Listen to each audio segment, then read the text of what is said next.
बिस्मिल्लाहिर्रहमानिर्रहीम, अस्सलाम वालेकुम। रीसेंट इंडो पाक क्लैश से एक बात तो साबित होती है कि आज के दौर की जंगें सिर्फ टैंकों, बंदूकों या तोपों से नहीं लड़ी जाती, बल्कि एयर डोमिनेंस कायम रखने वाला ही असल फातेह बनता है। ऐसे में फिफ्थ जनरेशन फाइटर जेट्स किसी भी मुल्क की मिलिट्री डिफेंस की बैकबोन होते हैं। चीन का J-35A, जो कि स्टील्थ टेक्नोलॉजी और ड्यूल इंजन्स के साथ एक मल्टी रोल फाइटर एयरक्राफ्ट है, अब ये दुनिया की तवज्जो का मरकज बन चुका है। और अगर ये पाकिस्तान को मिल जाए तो ये पाकिस्तान की बैलेंस ऑफ डिफेंस को मुकम्मल तौर पर बदल सकता है। पाकिस्तान एयरफोर्स के पास इस वक्त JF-17, F-16, मिराज और दूसरे फाइटर जेट्स मौजूद हैं, मगर इनमें से कोई भी फिफ्थ जनरेशन स्टील्थ टेक्नोलॉजी वाला एयरक्राफ्ट नहीं है। और J-35A इस गैप को ब्रिज कर सकता है और पाकिस्तान की लेटेस्ट एवियोनिक्स और जैमिंग रेडार के साथ लॉन्ग रेंज स्ट्राइक की सलाहियत दे सकता है पाकिस्तान को। भारत ने फ्रांस से राफेल तैयारी हासिल की है और अब वो फिफ्थ जनरेशन के एमका पर काम कर रहा है। J-35A फाइटर एयरक्राफ्ट पाकिस्तान को मिलने के बाद पाकिस्तान भारत के साथ अपने मिलिट्री बैलेंस को बेहतर तरीके से कायम रख सकता है। J-35A एक ऐसा तैयारा है जो एयरक्राफ्ट कैरियर से भी इजीली टेक ऑफ कर सकता है, और अगर पाकिस्तान मुस्तकबिल में कोई नेवल एविएशन प्रोग्राम शुरू करता है तो ये फाइटर जेट वहां भी बहुत इफेक्टिव होगा। पाकिस्तान को हमेशा से एक ऐसे लेटेस्ट पावर की जरूरत रही है जो दुश्मन को हमले से पहले ही रोक सके। J-35A की मौजूदगी दुश्मन के लिए एक स्ट्रेटेजिक खतरा होगी, क्योंकि इसे रेडार पर देखना तकरीबन नामुमकिन है और ये दुश्मन के अंदर घुसकर अपने टारगेट्स को निशाना बना सकता है। चीन पाकिस्तान को हमेशा से एक स्ट्रेटेजिक अलाई के तौर पर देखता है।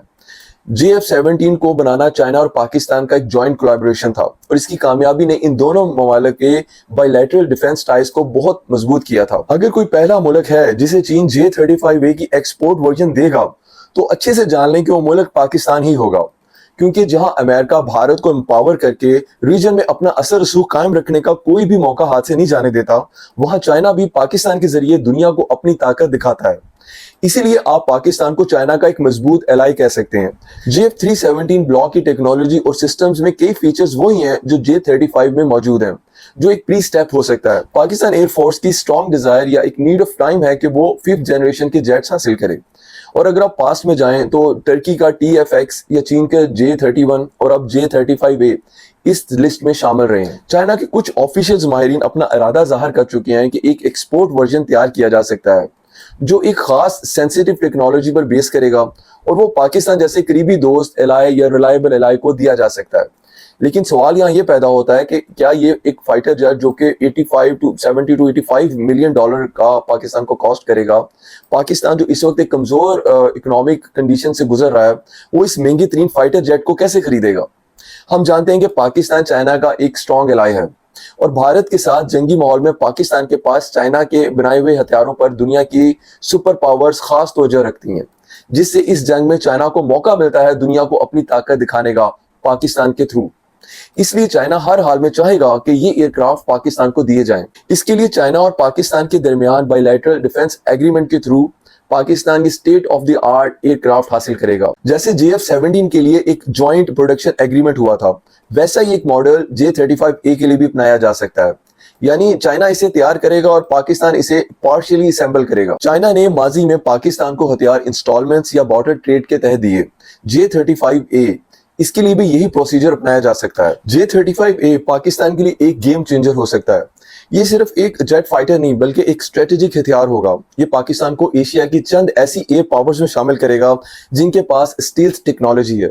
चीन के साथ पाकिस्तान के डिफेंस कॉर्पोरेशन को मजीद मजबूत बनाएगा। भारत पाकिस्तान के लिए जो एक ख्वाब दिखता रहता है मिलिट्री सुपीरियरिटी का, वो एक ख्वाब ही रहेगा। पाकिस्तान को अपनी डिफेंस पावर इनहांस करने की सोच और पोलिटिकलाइजेशन किसी और ने नहीं, खुद भारत ने ही अपने रीसेंट कन्फ्रंटेशन से पाकिस्तान को दी है।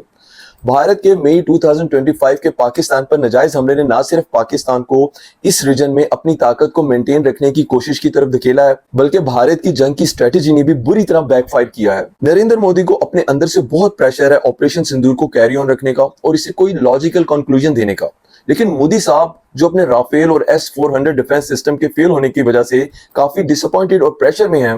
ایک طرف تو ان کا سیاسی ساکھ داؤ پہ لگی ہوئی ہے بری طرح، دوسری طرف وہ اچھے سے جان گئے ہیں کہ پاکستان سے پنگا لینا اتنا آسان نہیں جتنا شاید وہ سمجھ بیٹھے تھے. آج کے دور میں جب دنیا سپر سونک میزائلز اور اسٹیلتھ ٹیکنالوجی کی دوڑ میں مصروف ہے، تب پاکستان کے لیے J-35A جیسے فائٹرز ایئر کرافٹ حاصل کرنا نہ صرف وقت کی ضرورت ہے بلکہ نیشنل سیکیورٹی کو بھی گارنٹی کرتا ہے. تو اس انالیسس سے ہم یہ بات کہہ سکتے ہیں کہ وہ دن دور نہیں جس دن J-35A پاکستان کی فضاؤں میں گرجے گا. وہ دن پاکستان کی ملٹری ہسٹری کا ایک نیو چیپٹر ہوگا. یہاں ایک اور بیٹر ریالٹی بہت افسوس سے ہمیں ماننی پڑے گی کہ ساؤتھ ایشیا میں بھارت اور پاکستان جیسے ترقی پذیر ممالک جہاں کروڑوں لوگ غربت، بھوک، بے روزگاری اور مہنگائی کا شکار ہیں، وہاں اربوں ڈالر ہتھیاروں کی دوڑ میں خرچ کیے جاتے ہیں. یہ ایک بڑی ٹریجڈی ہے دونوں کنٹریز کے لیے.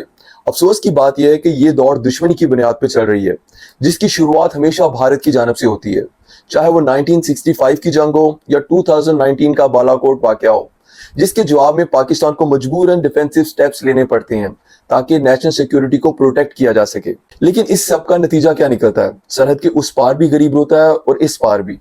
اسلحے کے انبار لگتے ہیں لیکن عوام کے لیے ہاسپٹل، سکولز اور روزگار کے دروازے بند رہتے ہیں. جب تک دونوں ممالک عقل برداشت اور مذاکرات کے راستے پر نہیں آتے تب تک یہ کھیل چلتا رہے گا اور اس کی قیمت صرف عوام چکاتے رہیں گے، خاص طور پر غریب عوام.